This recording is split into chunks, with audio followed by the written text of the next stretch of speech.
Водостроене. Водостроенето е онзи вариант за подготовка, който се прилага най-често наред с къртенето. При водостроенето се различават водостроене до 160 бара и водостроене с високо налягане до 600 бара. И двата вида се използват при почистване на бетонови повърхности.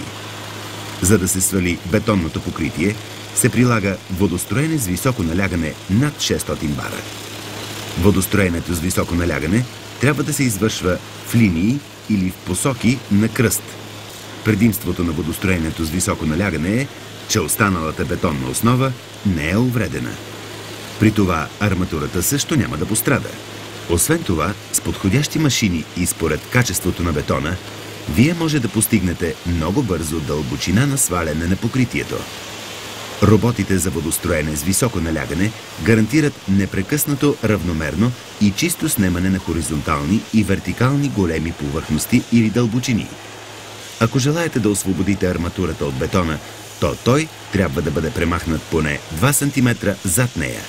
Защото когато армировката отново трябва да бъде обхваната с разтвор, важно е разтворът зад нея да бъде положен добре и достатъчно качествено.